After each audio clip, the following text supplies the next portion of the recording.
Hi guys, this is Ada Ojad from Med Lectures Express, back with another video titled Abdominal Aortic Aneurysm, explained with new pathophysiology insights. Resources used for this video include Ferry's Clinical Advisor, Netta's, Robbins Pathology, and Clinical Medicine Consult. What is abdominal aortic aneurysm? In most cases, abdominal aortic aneurysm is a failure of the arterial wall to maintain its tensile strength. This failure results in the ballooning or dilation of the inner segment of the artery. The aorta is the largest vessel and known to have immense tensile strength enough to withstand 90 millimeters of mercury of arterial pressure. The diagram on the left depicts the normal physiology of an arterial vessel, while the diagram on the right illustrates the interluminal alterations. This is physiologic and this is pathologic. Before I dive into the pathophysiology, I want to elaborate on some key fundamentals of abdominal aortic aneurysm. The aortic wall or lumen is characterized by three layers, namely tunica adventitia, tunica media, and tunica intima. The diagram on the left depicts the pathophysiology of the vascular layers in the aorta. It shows the transluminal degradation that is particularly noted in AAA. The pathophysiology of AAA is multifactorial. It can be from genetics, atherosclerosis, hypertension, and it can also be idiopathic. Matrix metalloproteinase is implicated in its pathophysiology. MMP helps in housekeeping functions of the extracellular matrix. These functions include cell remodeling, apoptosis, and cell differentiation. Also, increased mechanical stress precipitated by poor tensile strength, typically caused by elevated blood pressure, leads to luminal narrowing of the aortic vasa vasorum and also ischemia of the aorta media. Also, defect in maturation of primitive vessels has been identified as a pathological culprit. Mutations in TGF beta receptors, also transforming growth factor beta, or its downregulation results in defective elastin and collagen synthesis. This is commonly noted in type 4 Ehlers-Danlos syndrome and Marfan syndrome. Now, I'm going to elaborate on the pathophysiology. The pathophysiology of AAA starts with aortic wall inflammation. This is caused by infiltration of macrophages, chemokine, pro-inflammatory cytokines, such as interleukin, and so forth. These inflammatory components are emitted from atherosclerotic plaque. There is also smooth muscle apoptosis and degradation, which is initiated by overexpression of the matrix metalloproteinase activation. This leads to extracellular matrix degeneration or degradation. These processes coalesce into platelet aggregation and activation of the coagulation system, which results in interluminal thrombosis and also further remodeling of the aorta. Oxidative stress just means that there is an overexpression of free radicals and NDPH oxidase. These are important mechanisms that is also implicated in the formation of AAA. Sorry for using AAA. Aortic remodeling, also co-localized with atherosclerosis and systemic hypertension. Luminal narrowing results in decreased tensile strength. Both increases the degradation of smooth muscle cells. So basically, atherosclerosis in conjunction with systemic hypertension further causes hypertrophy or further expansion of the vessel and further degradation of the causes endothelial dysfunction, further degradation, and just the whole pathophysiological complex that is noted in AAA. The image or diagram is a summary of what's already discussed in the pathophysiology of AAA. Here you see that there is transmural calcification, there's intraluminal thrombus on both sides, and there's a degradation of the media and adventitia causing vasodilatation, causing the aneurysm. This image or diagram just shows the different forms or morphology of aneurysm. The importance of diagram is it's predictive of rupture or dissection. It's just important information to know, and you can use it for your reference. The image depicts the vessel branches of the aorta. This diagram is for your reference. The picture depicts the aortic bifurcation of the kidney. This diagram is for your reference. The image depicts the anatomical terms for the different aortic segments, with the most important one being the infrarenal aorta. You can use these for your reference. More rendering of the aortic segment and infrarenal aneurysm for your reference. Types of abdominal aortic aneurysm. Abdominal aortic aneurysm are commonly described based on the relation to the renal arteries.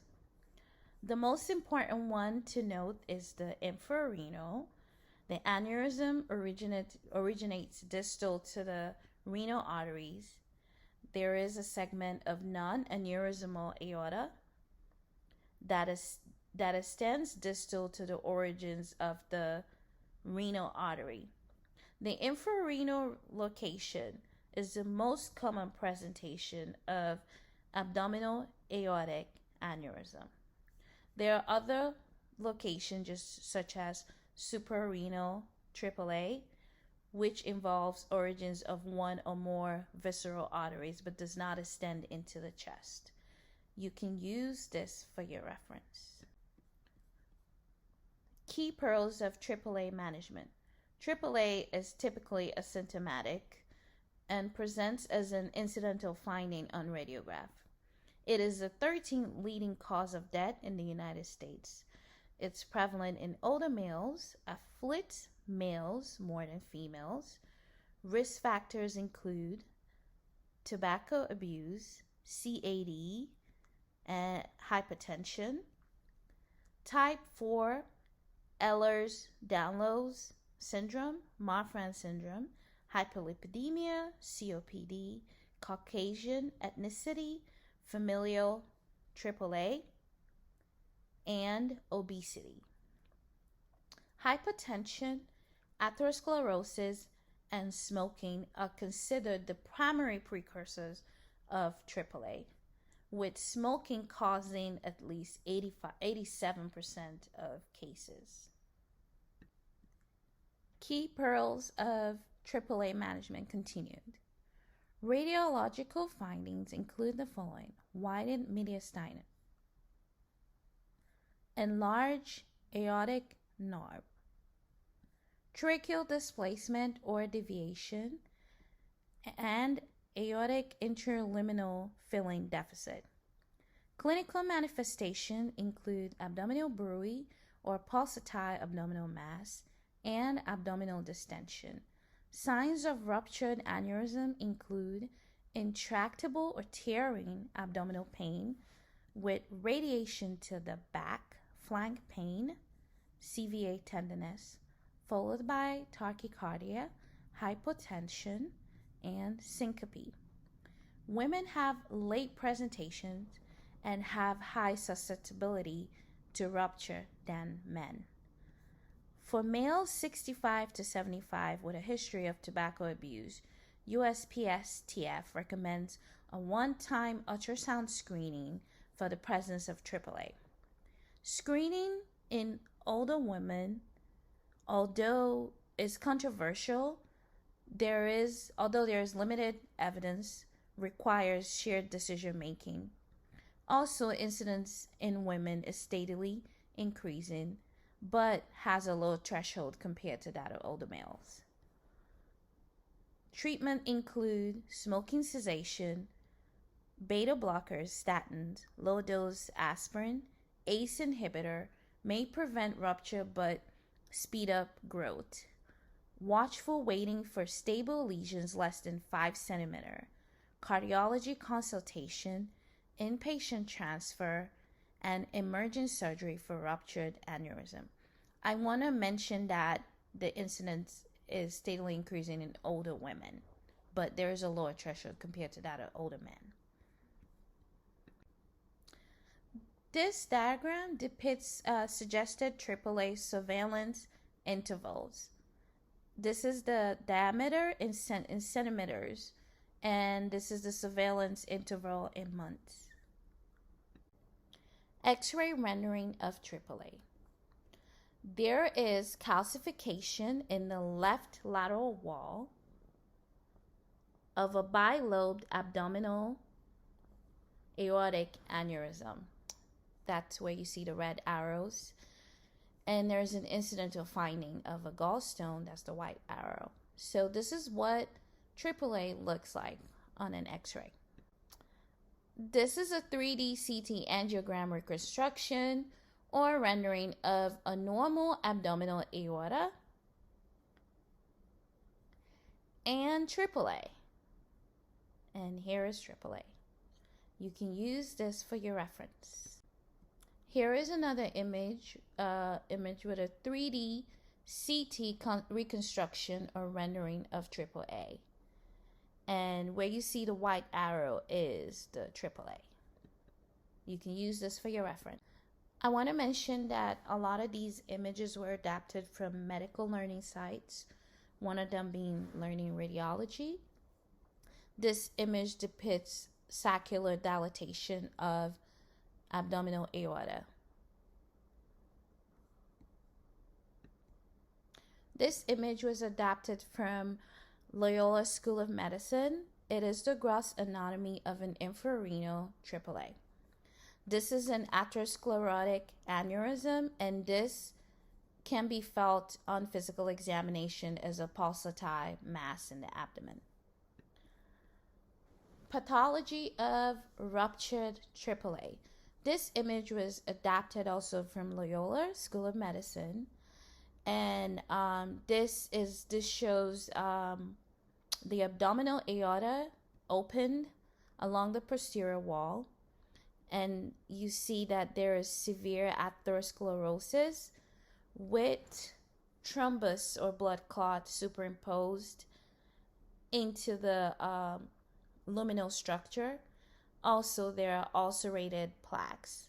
So this kind of shows you the extensive damage that atherosclerosis can cause to the luminal walls of the artery, leading to rupture or dilation of the vascular wall. This is adapted also from Loyola School of Medicine. This is CT of the abdomen, depicting an abdominal aortic aneurysm. There's calcification of the wall, which is displayed by the white arrow. There is no erosion of the adjacent vertebral structure. CT abdomen without contrast shows abdominal aortic aneurysm And then there's the high density blood depicted by the white arrows indicating rupture. Also, image finding includes mural, calcification, and draping of the aneurysm around the vertebral body. This image just shows the aorta and the major branches used for your reference. This image just shows you the intricate network of vessels of the abdominal aorta and the organs it supplies.